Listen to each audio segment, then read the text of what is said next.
Vamos a presentar... Una semana antes, 14 de marzo, 15 de marzo. Vale, semana Y antes. son da presencia, Vale. se adelanta la semana. Bien, vamos a presentar la asignatura 1.1, Historia y contenidos de los documentos del Magisterio Social Pontificio. Esa asignatura es la que voy a impartiros durante las próximas 3 semanas, por lo tanto vamos a estar trabajando juntos a partir del 21 de octubre durante 3 semanas completas. Esta asignatura es fundamentalmente un estudio periódico y sistemático del contenido de los grandes documentos, de lo que llamamos los grandes documentos de doctrina social de la Iglesia del Magisterio Pontificio, desde la Rerum Novarum hasta nuestros días. Por lo tanto, nos movemos ya en un espacio de tiempo relativamente largo, ¿no? Desde 1891 hasta el año 2009.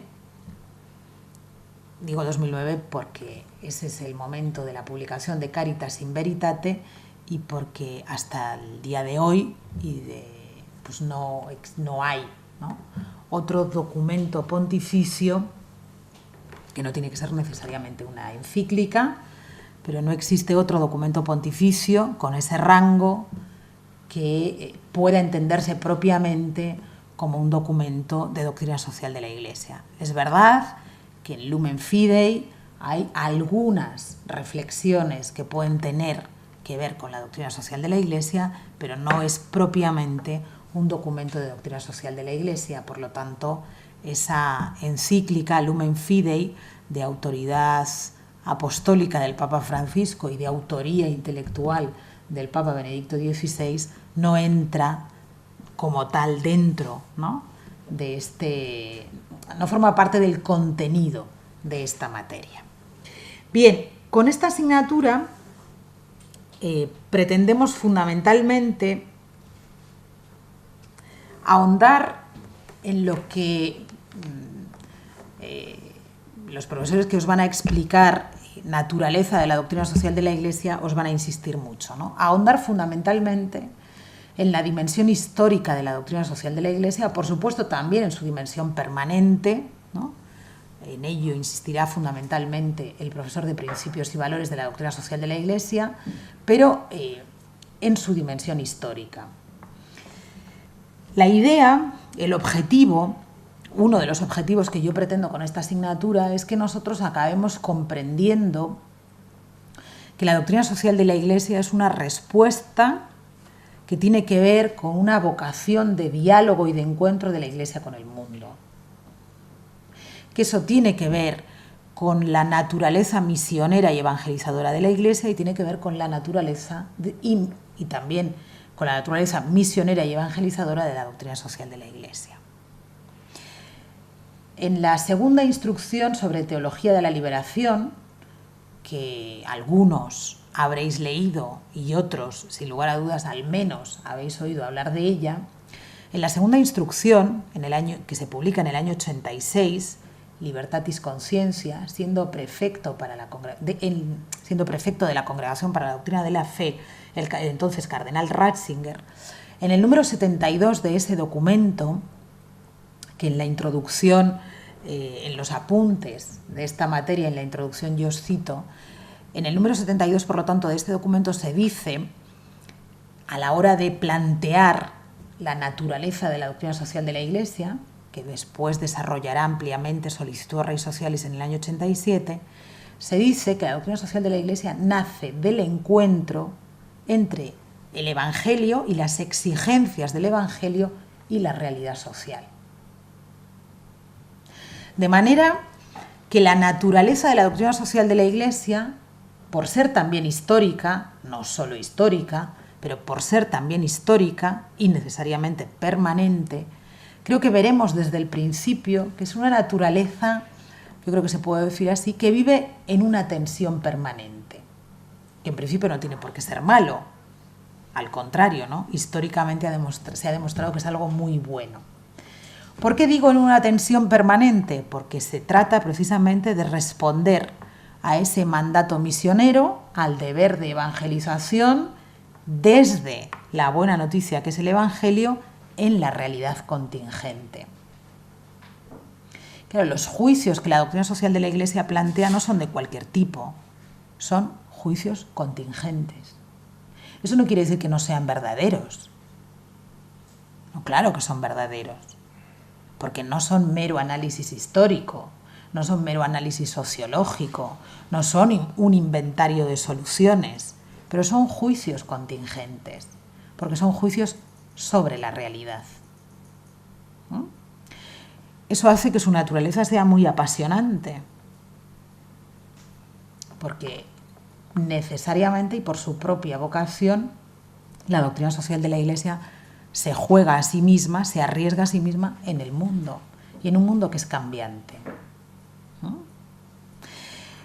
En ese sentido, Caritas in Veritate nos ofrece, empezamos por el final, nos ofrece un modo de interpretación, una hermenéutica tremendamente clarificadora, ¿no? Es lo que Benedicto XVI ha llamado la hermenéutica de la continuidad en la renovación, ¿no? Tiene que ver con el modo también de argumentar del propio Vaticano II y es una clave muy interesante desde la que leer y comprender mejor la doctrina social de la Iglesia. Lo que pasa es que eso, que si lo contextualizamos y lo circunscribimos a Caritas in Veritate, aparece al final de nuestro recorrido, es bueno que lo llevemos hacia adelante, ¿no? Lo llevemos a la Rerum Novarum. Nosotros vamos a empezar, por lo tanto, a finales del siglo XIX, vamos a empezar a hacer ese recorrido a finales del siglo XIX, lo vamos a hacer de la mano de León XIII en un documento paradigmático, modélico, ¿no? Por muchas razones. León XIII, después de haber publicado su magisterio político, dedica un documento, una encíclica, en este caso una carta, enteramente, lo dice así, el número 1 de la Rerum Novarum, a una cuestión urgente, que es lo que en el siglo XIX se conoce genéricamente como cuestión social, que tiene un significado concreto, es la cuestión obrera. León XIII es muy consciente de que la revolución industrial ha provocado un cambio paradigmático, un cambio de civilización. La revolución industrial significa el final de las sociedades tradicionales y ese cambio va a tener consecuencias de índole muy diversa, ¿no? León XIII es muy consciente de que estamos hablando de un cambio tecnológico. Nosotros hoy lo diríamos en esos términos, el Papa lo dice en otros términos, pero León XIII es consciente del cambio instrumental que eso está produciendo, que estamos ante un cambio social, un cambio en las relaciones laborales, aparece el trabajo asalariado, un cambio de orden económico, y que ese cambio se produce en un momento de la historia concreto, después de la consolidación de los grandes cambios políticos, que son, en primer lugar, la Revolución Americana y después la Revolución Francesa. Él es muy consciente que solo después de la consolidación de las estructuras del llamado Estado liberal, en una formulación que es histórica, ¿no?, y que va avanzando, se acomete un cambio definitivo en el orden socioeconómico. Y a partir de ahí él va a interesarse fundamentalmente por las consecuencias sociales de ese cambio que afectan de manera dramática a la inmensa mayoría de los ciudadanos. Nos lo diré así, ¿no? Una muchedumbre infinita de proletarios es la que padece las consecuencias, los efectos más directos de este cambio. La clase obrera. 40 años después, en 40º año, Pío XI tiene una intuición. Bueno, es un mero pálpito, ¿no? Es una intuición fundamentada. Mira para atrás y escribe: lo que León XIII hizo hace 40 años merece ser conmemorado. Y no solo merece ser conmemorado, sino que debe ser actualizado. Estamos, dice él, ante un cuerpo de doctrina. O sea, no estamos ante cualquier cosa. No estamos ante una interpretación muy personal de un hombre genial como fue León XIII, que fue capaz de comprender muy bien los grandes cambios de la modernidad. Y a su modo y de manera inteligente intentó dialogar con esos cambios. No estamos simplemente ante la intuición de un papa que asume, ¿no?, que es parte de su magisterio es un compromiso teórico-práctico con una situación tremenda que están viviendo, como él mismo dice, una inmensa muchedumbre de proletarios, ¿no? Estamos ante algo más, dice Pío XI. Estamos ante un cuerpo de doctrina. No estamos tampoco ante enseñanzas deshilachadas, ¿no?, sino ante un cuerpo de doctrina que merece ser, por un lado, conmemorado y por otro lado, actualizado. Una de las cosas que quiero que descubramos en la lectura de estos documentos es que la doctrina social de la Iglesia es un modo de pensar y pronunciarse sobre la realidad. No son indicaciones, no son soluciones técnicas, no son soluciones inmediatas, pero sí son un modo de pensar, de reflexionar y de mirar la realidad. Benedicto XVI lo ha dicho de manera muy, muy bonita, ¿no? Hay que mirar el mundo con los ojos de Cristo. Nosotros no podemos mirar el mundo de cualquier modo. Debemos mirar el mundo con los ojos de Dios. Bueno, con sus aciertos y sus errores, la doctrina social de la Iglesia ha intentado mirar el mundo con los ojos de Dios, desde el Evangelio. Para eso no basta el Evangelio, pero sin Evangelio no hay doctrina social de la Iglesia. Fijaos que va a ser el Concilio Vaticano II, el que diga: Cristo es la solución a la cuestión del hombre. No hay solución para la cuestión social fuera del Evangelio de Jesucristo. El Vaticano I había dicho eso de extra ecclesia nulla salus, ¿no? Fuera de la Iglesia no hay salvación. No está diciendo eso el Vaticano II, pero sí está diciendo: fuera del Evangelio de Jesucristo, Cristo es la solución a la cuestión del hombre. ¿No?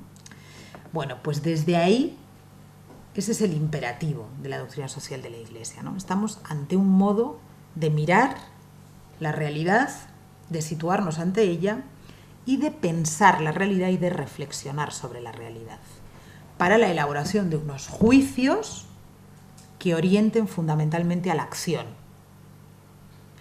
Y cuando desde la doctrina social de la Iglesia decimos unos juicios que orienten a la acción, estamos diciendo unos juicios de orden práctico, por lo tanto, unos juicios que lleven necesariamente a la transformación de la realidad. Esa es la radicalidad última de la doctrina social de la Iglesia, ¿no? Y la que es otra de las claves que quiero que descubramos en esa exposición histórica. No se trata simplemente de emitir juicios de orden teórico. No.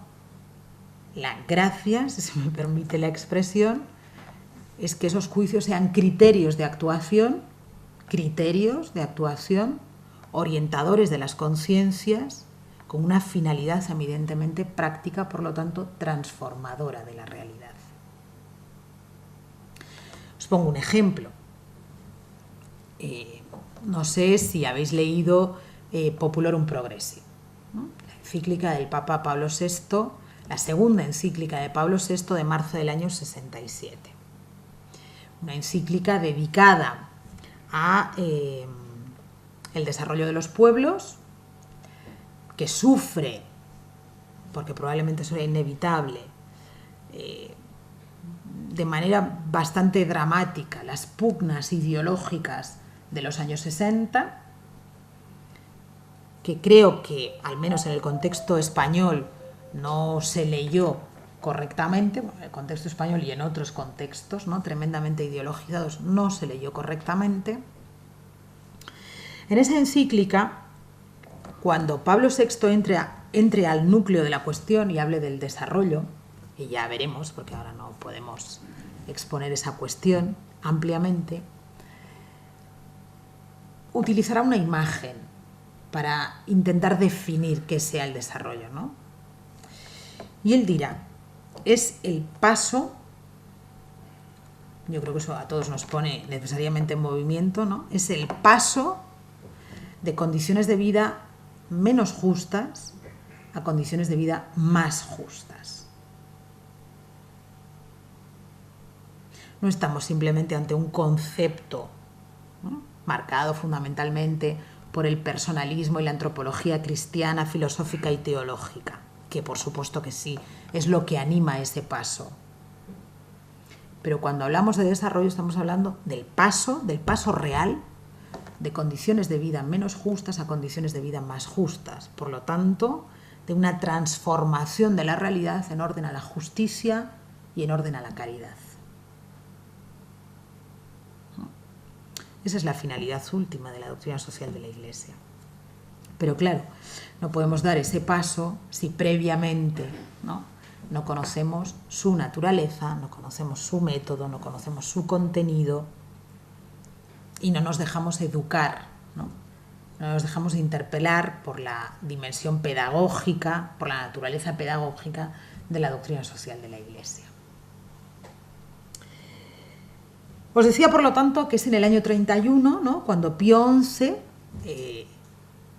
toma nota del valor paradigmático de la Rerum Novarum y entiende que ese documento debe ser conmemorado. A partir de ahí vamos a iniciar, ¿no?, un periodo largo que se cierra a día de hoy en el año 2009, en el que en momentos sucesivos los papas van a ir mirando hacia atrás con esa doble mirada: actualización, conmemoración. Esa es la hermenéutica de la continuidad, ¿no? Reforma en la continuidad. Mantenimiento de lo permanente, actualización de lo permanente en función de las circunstancias. Respuesta, interpelación a las contingencias de la realidad. En cada periodo histórico también veremos que necesariamente las cuestiones tratadas en los documentos de doctrina social responden necesariamente al contexto. En el caso de Quadragésimo Ano se trata de pensar un mundo en quiebra: crisis económica, quiebra del Estado constitucional, caída de los regímenes parlamentarios, lucha de clases, ascenso de los totalitarismos. El magisterio de Pío XII es un magisterio marcado por la Segunda Guerra Mundial. La mayor parte del magisterio del Papa Pío XII es magisterio político.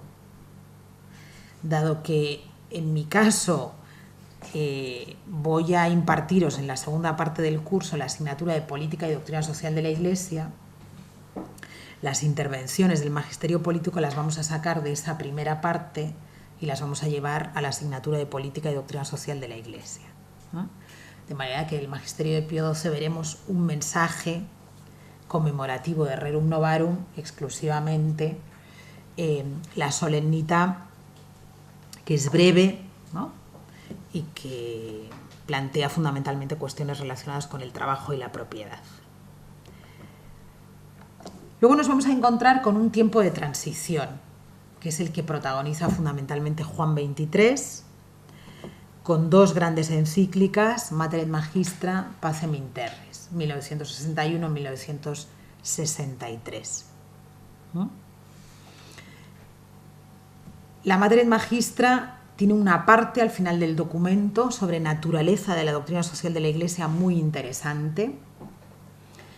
Ahí será cuando por primera vez Juan XXIII diga algo que luego de alguna manera ha recuperado y actualizado Benedicto XVI. La doctrina social de la Iglesia es un lenguaje idóneo para la comunicación de la Iglesia con el mundo, ¿no? Y el acento, por ejemplo, en la Mater et Magistra en la cuestión de los criterios. En un mundo complejo y cambiante, el reto de la Iglesia es elaborar criterios claros que sirvan a los católicos para operar de manera transformadora en el mundo. Mater et Magistra obedece a los grandes cambios socioeconómicos y políticos de los años 60, a un mundo que empieza a moverse en las claves de la interdependencia, pero a un mundo también que empieza a registrar un fuerte desequilibrio entre zonas, diremos nosotros, de desigual desarrollo. O sea que ahí no nos vamos a encontrar solo con un documento que vuelve su mirada a las sociedades industrializadas, que es el gran paradigma en el que nosotros seguimos viviendo, o postindustriales, ya me da igual, ¿no? Sino que atiende a un fenómeno nuevo que es el que él empieza expresando en términos de desequilibrio y que luego va a adquirir ese nombre que ya es una categoría, mundialización de la cuestión social. A partir de ahí, ese criterio, esa realidad, ya es una constante en la doctrina social de la Iglesia, ¿no?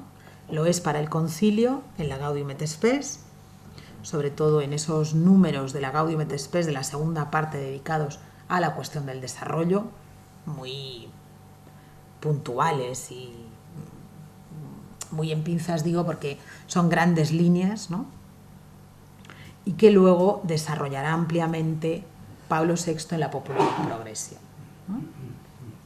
Su vocación de ampliar, profundizar, no más que ampliar, la palabra es profundizar el concepto y la noción de desarrollo que apunta el Vaticano II en la Gaudium et Spes, precisamente como respuesta a ese problema nuevo, ese fenómeno nuevo del desequilibrio entre zonas de desigual desarrollo, la mundialización de la cuestión social.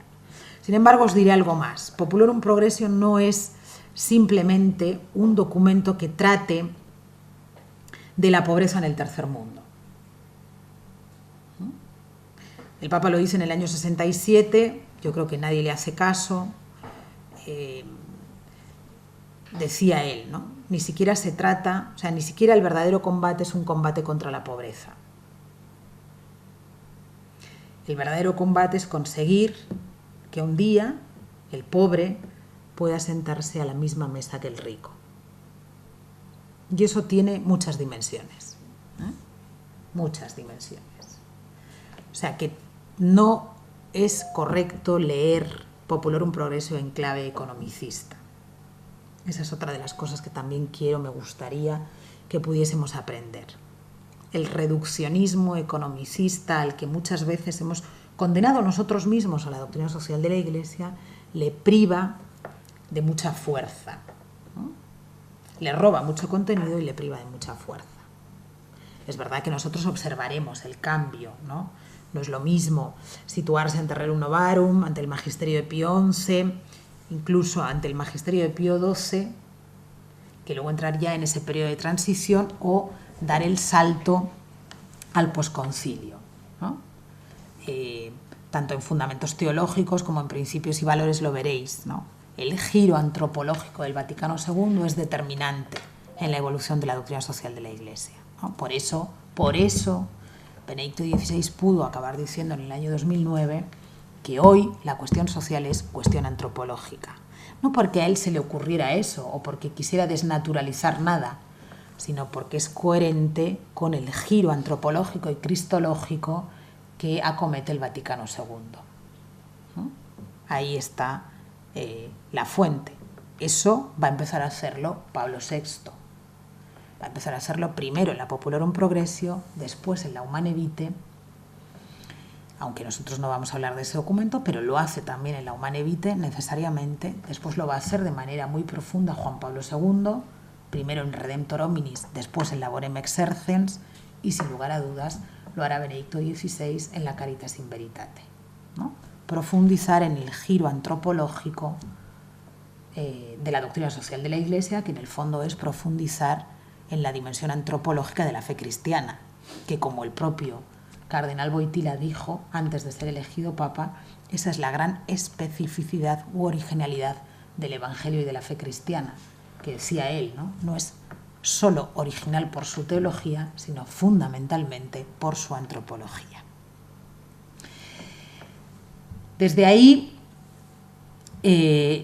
veremos también entre la asignatura 1.1 y la asignatura 4.3, o sea, entre la asignatura de Historia del Magisterio y Política y Doctrina Social de la Iglesia, esa gran carta apostólica de Pablo VI del año 71, Octogésima Adveniens, y de ahí entraremos ya en el Magisterio de Juan Pablo II. Laborem exercens, solicitud Rei Socialis, centesimus annus.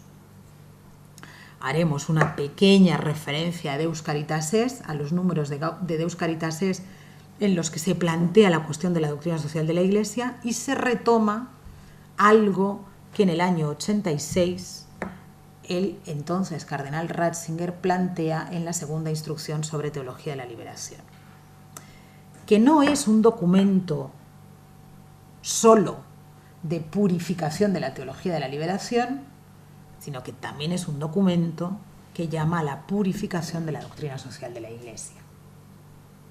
Es normal que en el año 86, después de la primera instrucción, un poco más combativa que la segunda, y en ese contexto, ¿no?, de una cierta tensión entre magisterio, Iglesia, teología de la liberación, la segunda instrucción se siguiera leyendo exclusivamente como una llamada de atención a los teólogos de la liberación.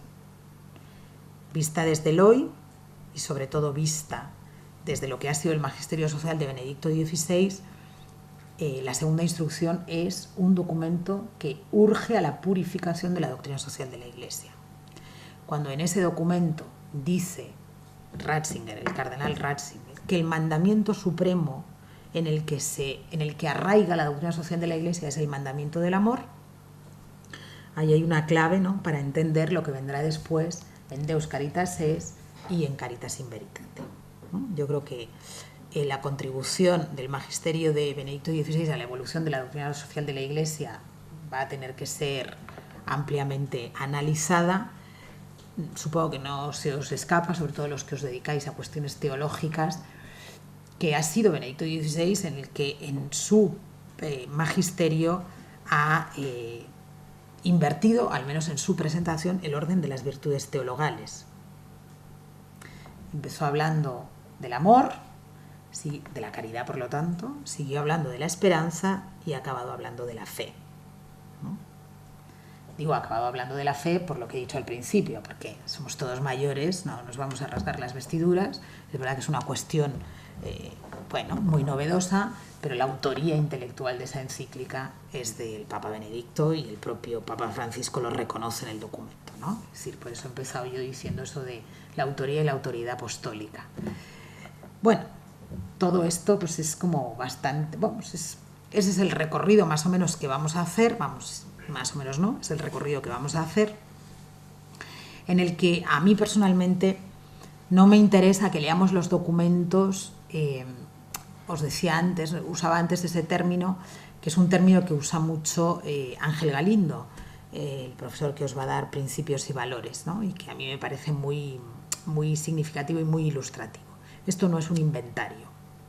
Aquí no se trata de... sobre el trabajo, los papas han dicho esto y esto. No. O sea, claro que es interesante que sepamos qué dicen, ¿no? Pero a mí me interesa mucho más que sepamos, que entendamos bien por qué lo dicen y cómo lo dicen, ¿no? ¿Cómo lo dicen? ¿Cuál es el lenguaje que utilizan para expresarlo, el modo de argumentar, el modo de pensar, el modo de reflexionar, ¿no? En el fondo, la mentalidad, la mirada que está detrás de eso. Por eso, si os fijáis, no sé qué conocimiento previo tenéis de estas cuestiones, pero aquí no se va a hacer un estudio temático, sino histórico, ¿no? Porque en el estudio temático acabamos perdiendo la fuerza de la doctrina social de la Iglesia y nos limitamos a encapsular. Vamos a ver qué se dice sobre el trabajo, sobre el salario, sobre el sindicato, sobre la empresa, sobre el empresario, sobre el partido político, ¿no? No. Es decir, la mirada es una mirada de conjunto en un momento determinado, urgido por, como os decía antes, citando Libertatis Consciencia, urgido por el Evangelio. Con una misión muy clara, la de evangelizar. La doctrina social de la Iglesia es evangelizadora. Es anuncio de Cristo en el mundo, ¿no? Eso es lo que nos dice Caritas in Veritate. Es el anuncio del amor de Dios en el mundo, ¿no? Caritas in veritate in re sociali. El anuncio de la verdad, del amor de Dios en el mundo, para dar respuesta a los problemas sociales que se le plantean al hombre. No es otra cosa, ¿no? Es anuncio de la verdad del amor de Dios como respuesta a los problemas sociales que se le plantean al ser humano. ¿No?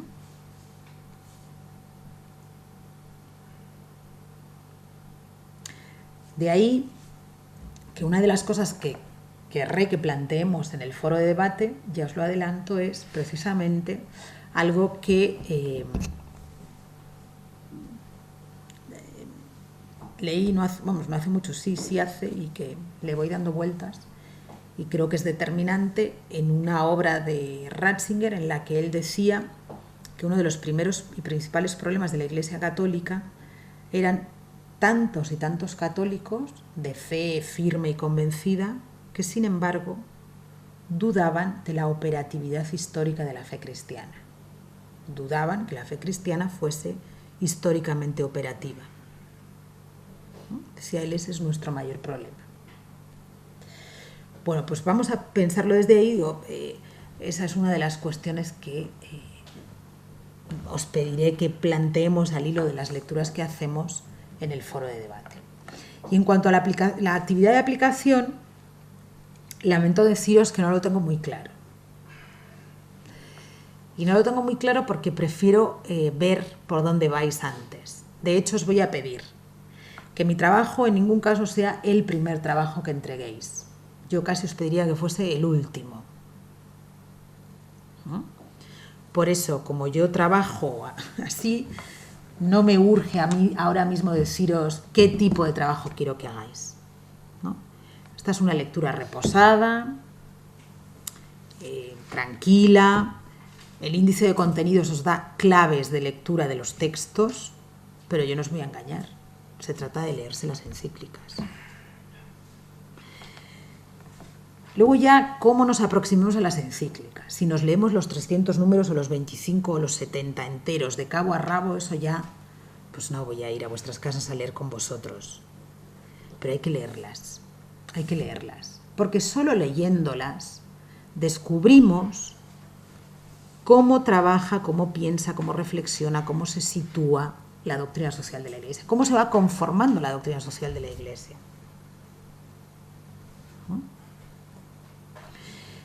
Entonces hay que leerlos necesariamente. ¿Qué es lo que hago en el índice de contenidos? Daros unos esquemas de lectura, algunas veces que siguen el orden del documento, otras veces un tanto alterados, y daros algunas claves que os ayuden a leer. Pero hay que leer tranquilamente,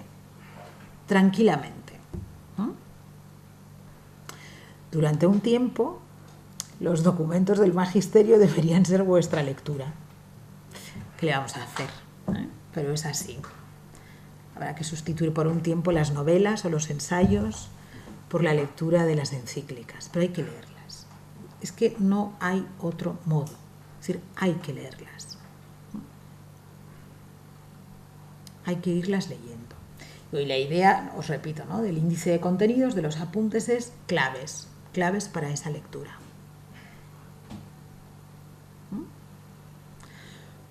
Por lo tanto, eso. A mí no me importa ahora qué trabajo hagamos.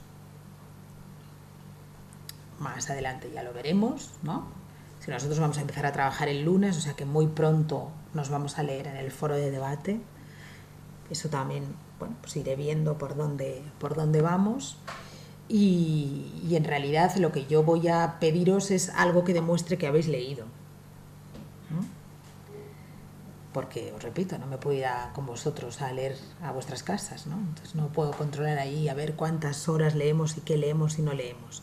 Pero lo que sí que os digo es que es fundamental esa lectura. De manera que yo en esta asignatura no os doy ninguna bibliografía complementaria, ni supletoria, ni de ningún tipo, y os enlazo en el orden de la asignatura, de presentación de la asignatura, un enlace al compendio de la doctrina social de la Iglesia, que para nosotros va a ser un texto clave, y otro a la página de la Santa Sede.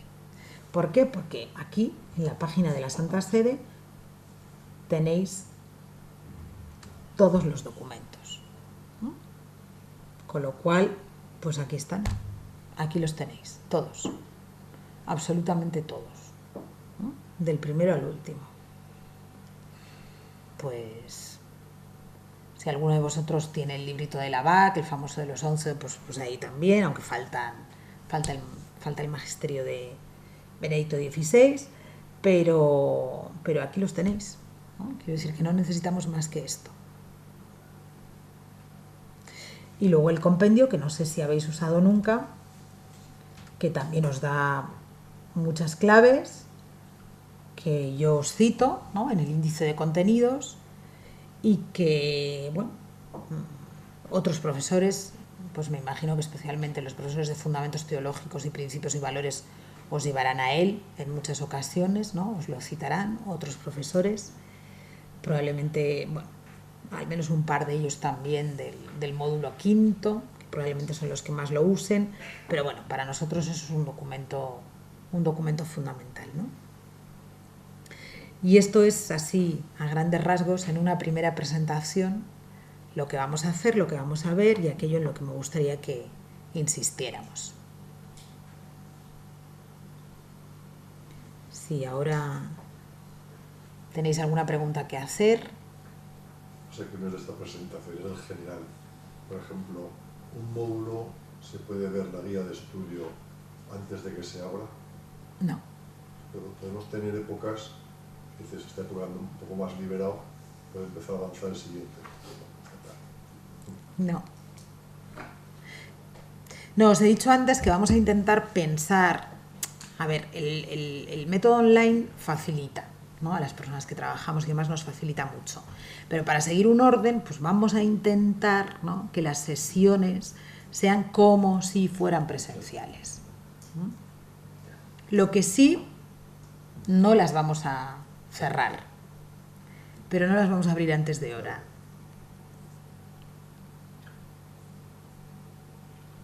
Muy bien.